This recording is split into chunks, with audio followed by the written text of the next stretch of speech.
원종은 삼별초를 척살하였다는 소식을 듣고 크게 기뻐하였다. 그래, 장군 배중손이 죽고 가짜 황제 왕혼도 생포되어 죽었다고. 그라옵니다. 참으로 장하도다. 내 군사들을 이끈 장수들에게 큰 상을 내릴 것이다. 하오나 무엇이냐? 장군 김통정이 남은 군사들을 수습하여 탐나로 갔다고 하옵니다. 삼별초를 이끄는 김통정은 행동이 민첩하고 군사를 지휘하는 능력이 탁월하였다. 제주도에 도착하더니 빠른 추진력으로 해양 거점을 마련하고 방어태세를 완성하였다. 식량 확보도 잊지 않았다. 회령군, 탐진현, 대포 등의 좋은 선들을 기습 공격하여 군량을 확보하였다. 이후 식량과 물자를 확보한 삼별초는 그곳에 이중으로 된 성을 쌓아 본진을 마련하였으니 성의 이름은 항파두성이었다. 공격도 시도하였다. 관군의 전함을 공격하여 불태워버리는 등 끊임없는 게릴라 전술로 관군들의 전력을 약화시켰다. 이렇게 삼별초는 방어만 하는 것이 아니라 적극적인 공격으로 그들의 위세를 과시하였다. 뿐만이 아니었다. 일본에는 조서를 보냈다. 우리는 원나라 오랑캐와 맞서는 삼별초 군사들이요. 우리가 무너지면 다음은 일본일 것이요. 함께 싸워 오랑캐를 몰아내고 사직을 보존합시다.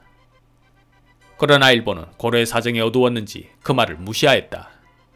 뭔 소린가? 고려의 조정은 개경이 있다고 알고 있는데 삼별초가 왜 이런 조서를 보낸단 말인가? 쿠빌라이도 이 점을 가장 두려워하였다.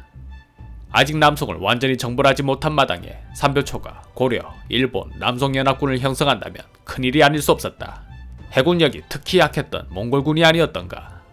마음이 급한 쿠빌라이는 급히 삼별초에 조서를 보내 말로 좋게 달래려 하였다. 나의 본심은 힘써서 그대 나라를 편안하게 보살피는 데 있으므로 이 조서가 내린 이후에 스스로 반성하여 본국으로 돌아온 자가 있으면 지나간 허물은 모두 용서할 것이다.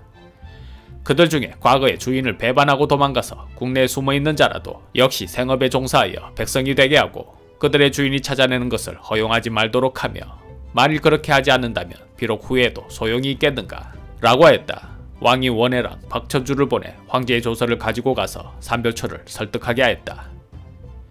그러나 삼별초는 회유에 넘어가기는커녕 더욱 사기가 올라 끝까지 싸울 것을 결의하였다. 고려 조정은 안달이 났다. 배중손과 가짜 황제가 죽었음에도 저들의 기세가 꺾이지 않았다. 그냥 두면 세력은 금방 커진다. 김반경은 어서 가서 삼별초의 남은 잔재들을 소탕하도록 하라. 소장이 이번에는 삼별초를 완전히 진압하고 돌아오겠나이다. 1273년 김반경은 몽골의 홍다구와 다시 연합하여 삼별초 정벌에 나섰다. 이번에는 각도의 전함을 총집결하여 아주 끝장을 내겠다는 각오였다. 그런데 출전함 전함 중 20척, 경상도 전함 27척이 폭풍을 만나 침몰하고 군사 115명이 물에 빠져 죽었다. 홍다구는 덜컥 겁이 났다. 싸움 한번 해보기도 전에 태풍을 만나 전함이 침몰되었으니 이는 예사로운 일이 아니요. 사태를 관망하며 좀 더 신중하게 군을 움직여야 할 것이요. 김반경은 물러서지 않았다. 이대로 물러선다면 저들의 기세를 꺾을 수 없소. 만약 태풍으로 우리가 물러난다면 탐나 백성들은 급격히 반군의 편에 서게 될 것이요. 내게 계책이 있으니 장군께서는 두려워하지 마시오. 계책이 무엇이요? 탐방병을 보내 삼별초의 본진을 알아냈소. 이번에는 성동격서의 계책으로 적을 섬멸시키겠소. 결국 연합군은 전함 160척, 병사 1만여 명을 이끌고 탐나의 함도포를 향해 진격하였다. 진영을 살피던 삼별초 군사들이 즉시 김통정에게 이 일을 알렸다. 군사의 숫자가 그 정도라면 마땅히 배를 대기 좋은 함도포로 올 것이란 것쯤은 이미 예상하고 있었다. 내 군사들을 이끌고 가 상륙하는 놈들을 모조리 도려낼 것이다. 김통정은 군사들과 함께 함도포 앞에 매복했는데 과연 저 멀리서 연합군의 전함이 오고 있었다. 그는 전세가 자신의 예상대로 움직이자 은근히 기분이 좋았다. 오냐, 잘 왔다. 배를 대고 군사들이 상륙할 때 일제히 공격하여 적들을 섬멸할 것이다. 잠시 후 연합군이 상륙을 시도하였다. 김통정이 명하였다. 이때다, 공격하라. 때 아닌 공격으로 연합군들이 우왕좌왕하는 것이 김통정의 계산이었는데 전혀 그렇지 않았다. 연합군은 마치 매복을 미리 예상이라도 했다는 듯 빠르고 민첩하게 진영을 갖추어 방어하였다. 그러나 삼별초의 힘도 대단하였다. 여기서 밀리면 끝장이다. 힘을 다하여 무조건 막아야 한다. 이렇게 함덕포는 상륙을 하겠다는 자와 막겠다는 자들이 서로 뒤엉켜 치열한 혈투를 벌이고 있었다. 그런데 다치고 깨진 몰골에 군사 하나가 달려와 김통정에게 보고하였다. 장군, 큰일 났습니다. 무슨 일이더냐? 너는 왜 그 꼴을 한 것이냐?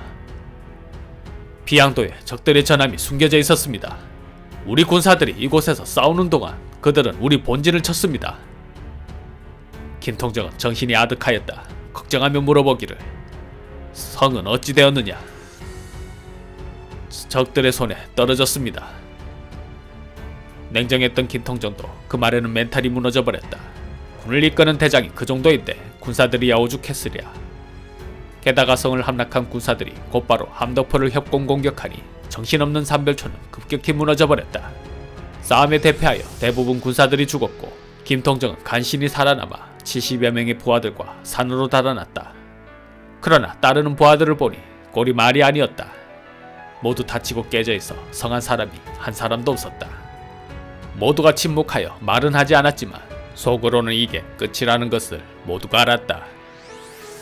김통정이 탄식하며 말했다. 아, 여기까지인가? 삼별초가 없다면 누가 있어 오랑캐와 맞서 싸울 것인가? 고려는 원에 흡수되어 버리고 백성들은 원나라의 노예가 되겠구나. 그렇게 탄식하던 김통정은 스스로 자신의 칼을 목에 대어 자결하였다. 이렇게 대몽황쟁의 마지막 불씨였던 삼별초도 1273년 4월 여몽연합군에 의해 완전히 무너져 버렸다. 연합군은 혹시 모를 삼별초 잔여 세력을 대비하고자 몽고군 500, 고려군 1000여 명을 두어 지키게 하였다.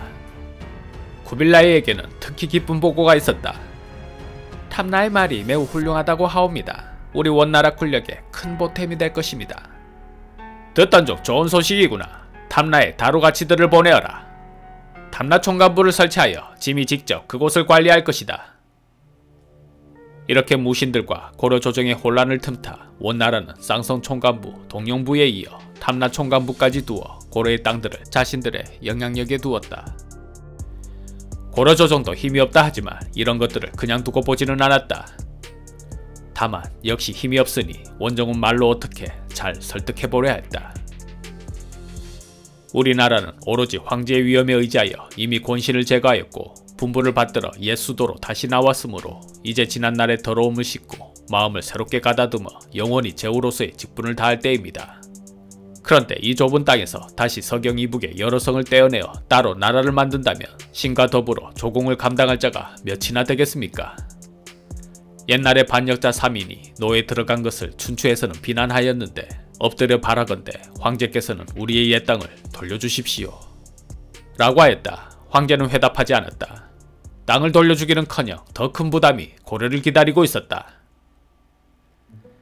다음은 일본 정벌이다. 그러기 위해서는 군선 1000여 척이 필요하다. 고려는 각도의 장인 역군들을 모두 모아 군선 제조에 만전을 기하도록 하라.